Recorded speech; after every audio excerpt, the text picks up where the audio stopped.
Good morning, Quay. Floor is yours. Quick.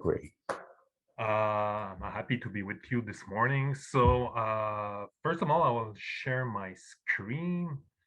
It's not going to be that long. So just let me know everything is okay. Perfect. Uh, so I was talking this morning, and as you will hear, especially this morning, my English accent might sound a bit funny, creepy. So I don't see you, so you can laugh. That's okay. And Alexandre will be my gauge or my safety net if I'm not using the right words. So in advance, I just apologize if I'm not clear. I will try to do my best. So far it should be okay. Also this morning, I will refer, there I'm working for which is called the Commission des droits de la personne et des droits de la jeunesse. There's no English translation for it. In the presentation you will see CDPDJ. But personally, I will refer as the Quebec Human Rights Commission. So all during the presentation, if I refer to the Human Rights Commission or the Commission, that's us. That's the Commission des droits de la personne et des droits de la jeunesse. So we don't create confusion. So I hope it's going to be clear this morning. Uh, Maybe people don't know the Human Rights Commission. So I'll present you first of all what the commission is. We'll try to explain what's the difference between what's the link between abuse, maltreatment, exploitation, and slowly I'll explain how the Human Rights Commission can intervene in that kind of situation. So that will be the objective this morning. Just feel free if you have any question, just raise, as Alexandre told you, just raise your hand and we'll be okay and I'll be pleased to answer your question. Uh, Maybe people don't know the Human Rights Commission. Our role actually is to promote and uphold the rights stated in the Charter of Human Rights and Freedom. So I just want to be clear, the Quebec Charter of Human Rights and Freedom. We also have a mandate regarding the Youth Protection Act, the Youth Criminal Justice Act, and we also have responsibility according to the Act of Respecting Equal Access to Employment in Public Bodies. So that's over the year, the Commission at first has the mandate to promote and uphold the right in the Quebec Charter of Human Rights, but year after year, other mandate was glued to the commission, so they give us like more mandate over the years. So what do we do actually? What are the services that we have? So we do training, education, and cooperation activities. We're going to talk about it this morning. Mostly, we receive complaints and investigation, mainly in what we exploitation and discrimination. I'll talk about it a bit later. We do mediation and legal representation if your rights are not respected, like according to the Quebec Charter, mainly for discrimination and exploitation. We can also do researches, publication. We do have an advisory service on reasonable accommodation, and we do supervision and implementation of equal opportunity programs. So that's mainly our job. Just to let you know, the commission, people ask, okay, are you part of the government, the Quebec government, or not? Just to be clear, the commission is created according to the Quebec Charter of Human Rights. So the Quebec Charter of Human Rights was created in 1975, came in force in 1976. And what do the Quebec Charter of Human Rights? The Human Rights Quebec Charter is about all the fundamental legislation, and it have they say a legal quasi-constitutional status. What does it mean? That all the law in Quebec have to respect the Quebec Charter of Human Rights. So the Quebec Charter is above all the laws in Quebec. and the Quebec Charter gives individual rights for all person in Quebec. And maybe I didn't mention it yesterday, but just to let you know that the Quebec Commission, yes, is created according to the Quebec Charter of Human Rights, but the Commission is not, even if it's a link to the government, it's independent from the government. So it has to be mentioned this morning. So, because the Commission could have the mandate of investigate at one point if discrimination is done by, I don't know, part of the government, we have the mandate to investigate also. So that's part of our mandate. Um, this morning, we'll talk about abuse. I say maltreatment. Technically, when we talk about, just to make the difference, when we say abuse, technically it's about elder abuse. We talk about elder. In some way in the law, they say maltreatment. So just to be clear, I'll use these two words this morning. So I hope it's going to be clear for you. Um, in Quebec, actually, there's 1.7 million people age of 65 years and over. So that's a lot of people. And in 2019, the Institut de la Statistique du Québec did the survey asking people, have you ever been a victim or experiencing at least one type of abuse? And over 78,900 people answered yes at one point.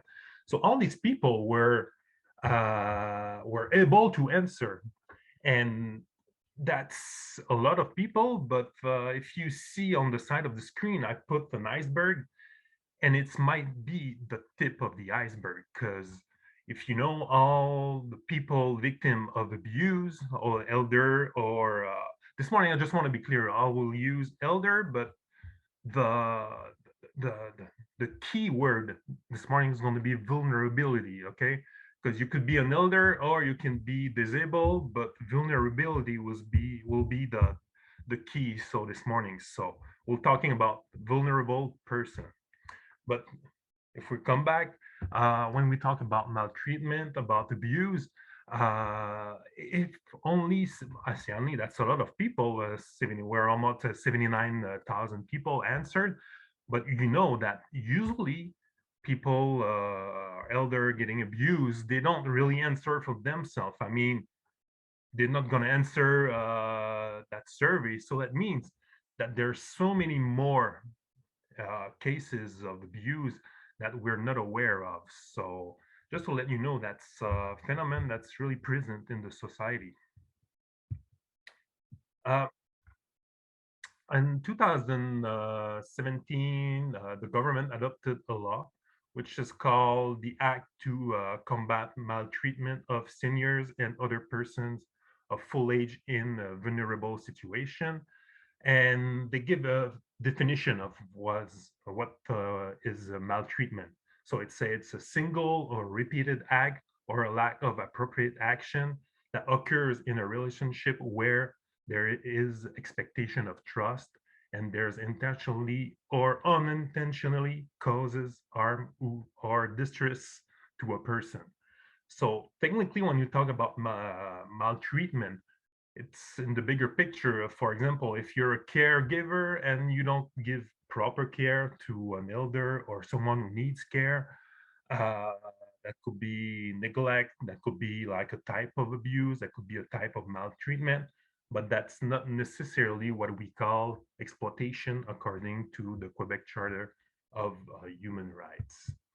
So technically, what do we talk when you talk about exploitation?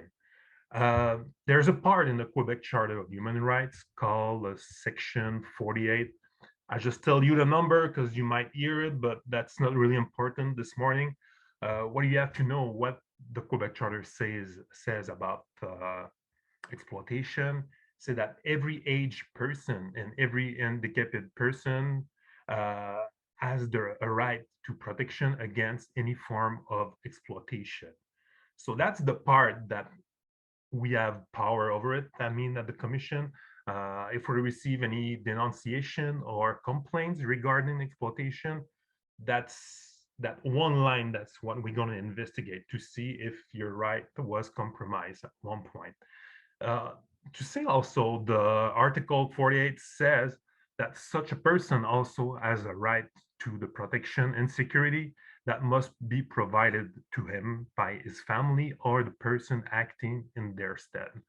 So that second part has to be important, that we all have, as a society, we all have the responsibility to respect that right. The second part, but every part of the Quebec Charter we have responsibility. But as you can read, it's important to know that as a family, as a caregiver, as someone who's working on a field with the elder, we all have a responsibility to fight maltreatment, fight abuse. Uh, what's the difference between abuse and exploitation? Um, I would say that it's not. I don't want to draw a line, a clear line this morning, but just to let you know, as I explained it before, the concept of abuse is more broader, but could include exploitation. But situation of abuse are not necessarily exploitation. Exploitation, it's really specific. It's really linked to vulnerability. It's very linked to the way that we're coerce someone, taking advantage of someone. So that's really more specific. Exploitation is more specific, and the Human Rights Commission intervene more in that field. But to let you know that in both situations, elderly and disabled people are protected anyway. Is that okay, Alexandre, or am I fast? Okay, so people can, doesn't sound too funny so far. Okay, Not at all. Can keep going with okay, all great. confidence. I'm gonna be more confident now. Thank you. I will start to talk about a real case that we have so many cases, but lately, like in December, we received a judgment from the Tribunal of Human Rights. So we introduced a recourse regarding a case of a couple of disabled couple that were exploited by another couple. So I did it on purpose. I didn't on purpose. I didn't choose, especially a situation of elder, but I just want to show you through that situation that exploitation is really based on the vulnerability and the fact that people are taking over and using that vulnerability to get power over people and get something out of it. So it was a story of, and it happened in the Gaspésie. So it was a couple of, they had, I would say, an intellectual disability. They were trying to go by have their own apartment, but they had like some difficulties managing the rent, managing their finances, and they were isolated. And they met another couple, and the other couple offered them slowly to give them help, provide them like accounting help also, uh, and that the disabled couple was kind of isolated, so their only friend was the other couple, and that other couple was really like helpful with these people. And slowly what they did, they developed a relationship of dependence, and slowly they took over their finances. And these people, were, because they were a bit, I would say, isolated, uh, they have some intellectual disability, they didn't have like the capacity to really properly defend themselves. So technically, through the years, they took over, and through coercion, they were using their power to take that couple of money, ask them to do like a lot of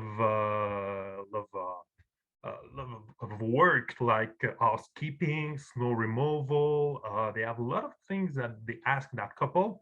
And slowly, also, the man from the other couple uses influence to obtain sexual favor from the girl from the other couple. So slowly they took over, and that was, I would say, a, an example of exploitation.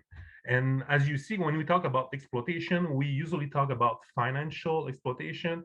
In that case, especially, yes, we do have financial exploitation, but we also have a sexual exploitation. So, because the person really took advantage of the situation to obtain, like in that case, especially a sexual favor.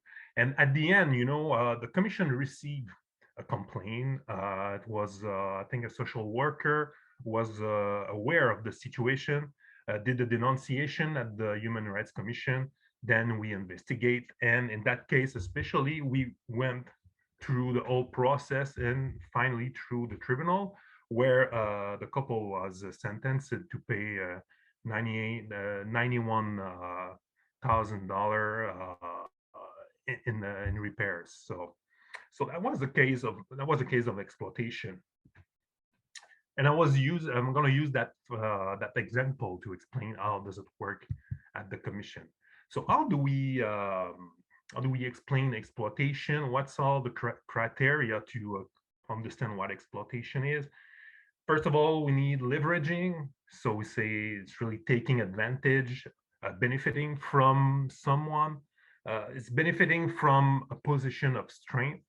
What does it mean? I mean, if someone depends on you, if you're a caregiver, for example, and the vulnerable person in front of you needs you, you're somehow in a position of strength. And that's how exploitation work technically. That's those three criteria that we're gonna investigate to see if there's any exploitation.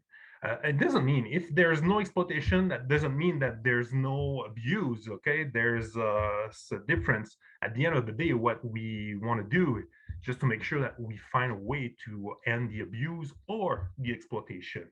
But on our side, at the Human Rights Commission, uh, we have power to investigate situation of exploitation, especially.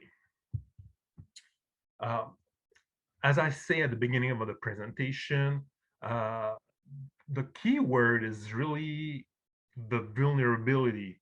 So, what a vulnerable person, according to the Quebec Charter of Human Rights. Uh, I mean, it's not, again, it's not a clear line, but we'll say it's technically a vulnerable person is not always able to defend himself. So it's not always easy. If you're stuck in a situation where you depend on someone, you might not be able to defend yourself. So you're technically vulnerable according to the way we're describing vulnerability. Uh, Usually the context gonna make a big difference also. So if you have emotional ties, the social environment will be always considered if we talk about vulnerability. For example, if you, I don't know, if you're isolated, far away from the services, and you depend on close family, and it's the only people you see, I mean, you're more vulnerable than someone who's living like really close to social services, for example, and someone who's receiving visit from, I don't know, close friend. Usually, I mean, even if you have the same disability, at the end of the day, if you're not isolated, the vulnerability is not going to be the same.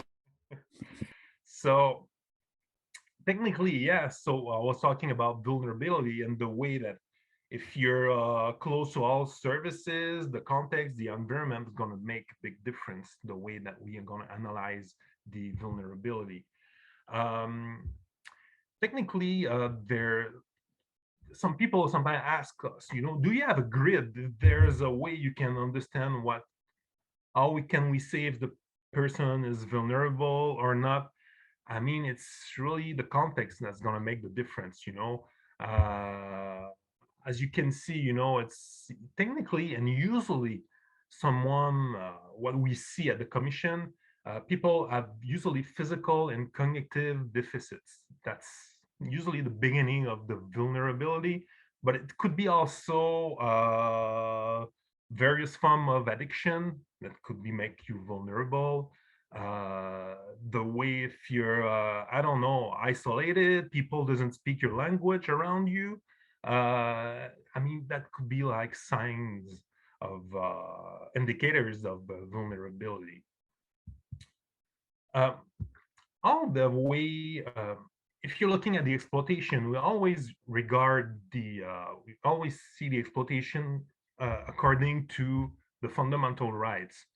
So I mean, yeah, that's okay. You might be vulnerable, but that doesn't mean that because you're vulnerable that you don't have any more rights. On the other hand, what we have to know that so you also have rights to security according to the Quebec Charter, right to inviolability, something like really important, right to personal freedom. When we say self-determination, I mean it's the right to choose at one point, you know, even if we even if someone want to offer you services, want to offer you something, whatever, you're always allowed to say yes, to say no. Sometimes, you know, people think that because you're vulnerable that you right away lose your right to choose. No, no, you don't lose your fundamental rights. Okay, you keep it. So we're going to think about that the way we're going to analyze the situation of exploitation. Uh, Something else that's really important is the right to the safeguard of your own one's dignity. So dignity is also a key word in we say if we talk about abuse, maltreatment, exploitation, it's always about dignity. People ask us, you know, what is really dignity? I mean, if we do a quick shortcut this morning, or say dignity is the right to be treated as a human being. You know, that's how we could define it quickly this morning. We also have the right to privacy, right to the peaceful enjoyment and free disposition of one's property. Personal homes is inviolable, and the right to professional secrecy. So just to remember, that's all like fundamental right that we have to that has to be uh, uh, you have to to use in those fundamental right in the way that we're going to analyze in an exploitation situation or maltreatment or either it's abuse. Just to remember, we'll talk about it in another webinar, but discrimination can be also a form of abuse. You know, you can be discriminated, for example, based on your age, based on your handicap, or the use of any means to palliate this handicap. So that's, I mean, if you're an elder, we don't want to give you services because you're too old. Oh, you need your case is too big. I don't want. We don't have this proper services for you. Blah blah blah. That could be a case of discrimination. That's also maltreatment. So in that case, especially, the commission could receive a complaint about discrimination. As we know, that would be maltreatment, but on our side, we'll treat it as discrimination, and that we can intervene in that sphere. Uh, just to let you know what's the jurisdiction of the commission, people call us often to say, oh, my fundamental right, especially in the COVID time, you know, my fundamental rights are not respected right now.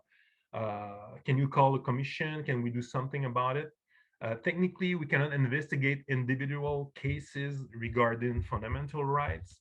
So just to let you know, we can intervene other way by researches and by letter recommendation that we're going to do to the government. But our our jurisdiction for investigate like complaints and denunciation are more on discrimination and exploitation. In the cases of discrimination, we need a signed complaint. And in cases of exploitation, you can do, it says a report, I call it a denunciation. I hope it's the good translation. Because, if someone is victim of exploitation, uh, let's be honest, that person is not, maybe not going to be able to take the phone and complain for themselves. So the way it is, you can do a denunciation, a report. So I mean, if you're working on the field, you're a social worker, you're part of the family, and you think that someone close to you, someone you see, is victim of exploitation, you can always report it to the Human Rights Commission, and we can analyze the case and see if we can do something about it.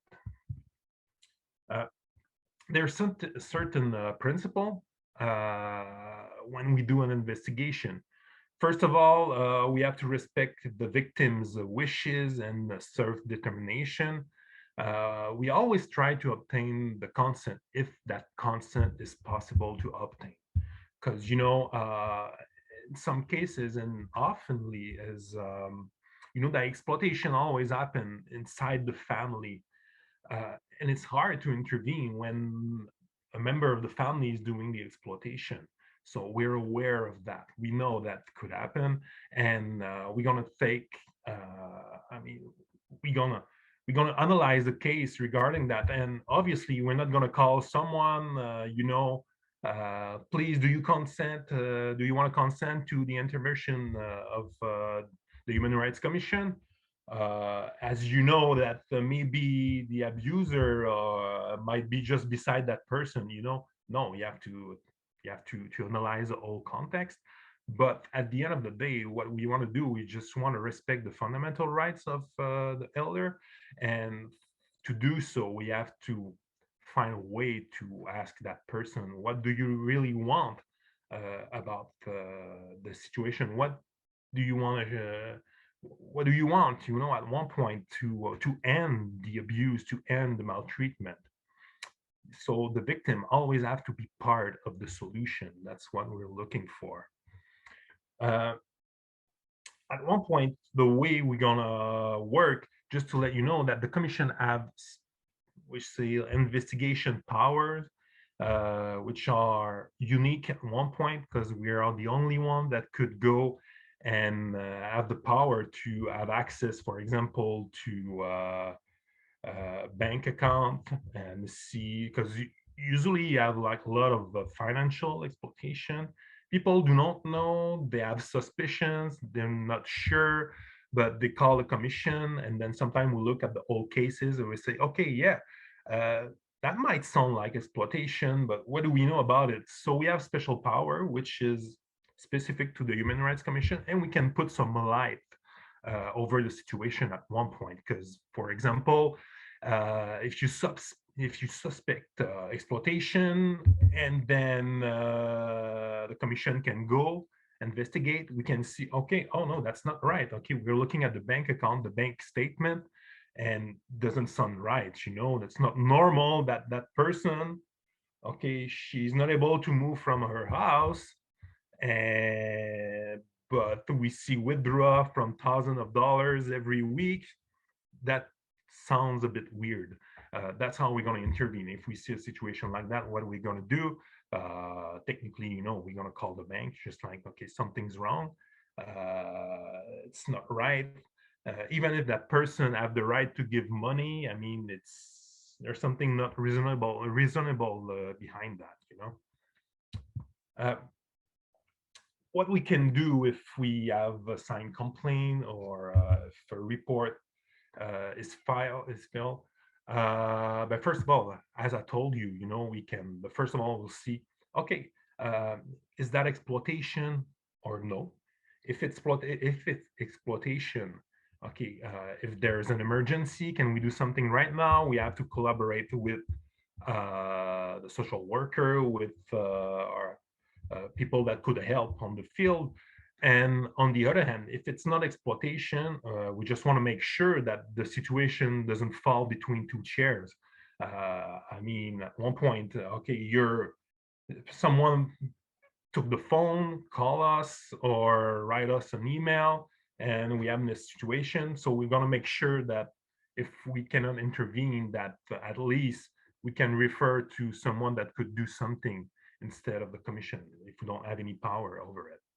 Um, Also, one of the major thing, people refer to us because they think that the Human Rights Commission is a tribunal. No, we're not. We can refer to the tribunal. We can introduce recourses to the Human Rights Tribunal, but we're not a tribunal. What do we have? We have like special power to investigate and get the proof of exploitation.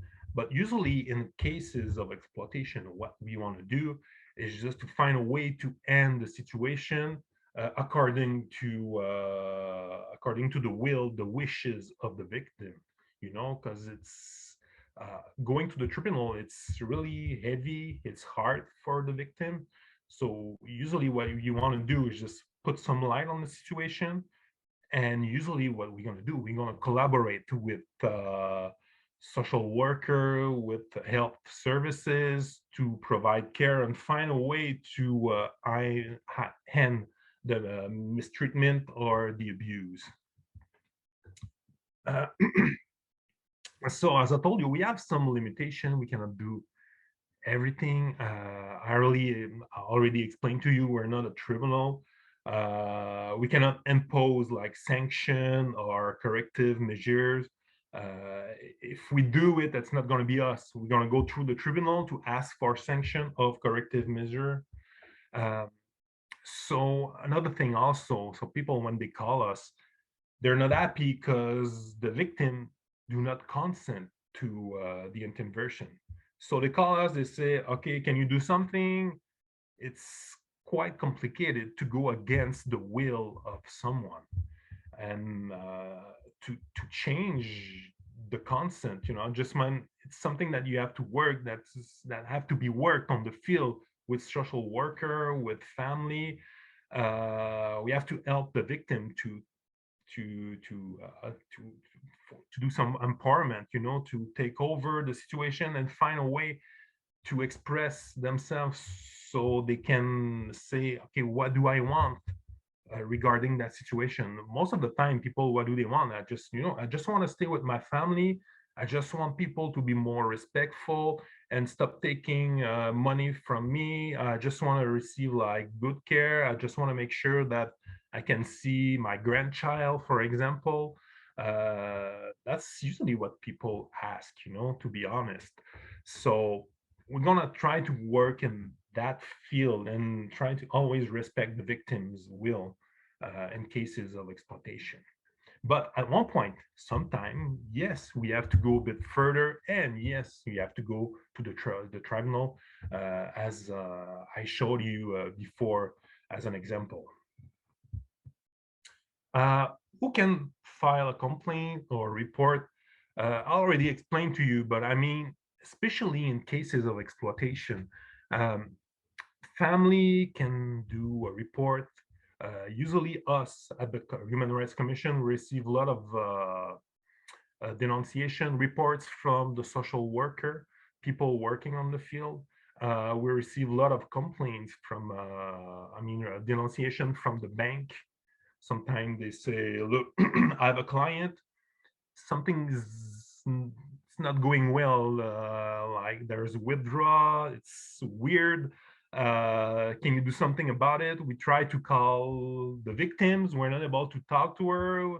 There's always someone interfering. So can you do something about it? So we receive a lot of those reports from the bank, and it can be so from the case, depending where the people have his asset. Uh, Technically, how do you file a complaint? So let's be simple this morning. You can go through the website. There's all the information. You can send us an email with all we need. At least to start a complaint, we need the facts. I mean, we know that you don't know everything about the situation, but we need the beginning of something. We need at least the name of the person, the victim. uh, we need to know what happened, uh, what are your suspicion, and why do you think there's exploitation. So if we need that, we need at least like the beginning of something so we can act and do something about it. If you only call us, and sometimes you don't, people sometimes call us and they talk about their neighbor, but they don't want to see the name of the neighbor. I mean, no, we cannot do anything about it if we don't have any names. Usually it's easier, I'll be totally honest with you, when we receive complaint from social worker. Sometimes they work with the family, and together they fill out a report about the situation, and that way, it's way more easier for us. So we can work that way. We can go through email, go through the phone, and I mean that's the best way you can ask the commission to intervene in a situation of exploitation. So I think I did. I know if, I mean, you might have a lot of questions. Maybe I was not that clear. I hope it was like the beginning of something, even if it was in my rusty English or creepy English, whatever.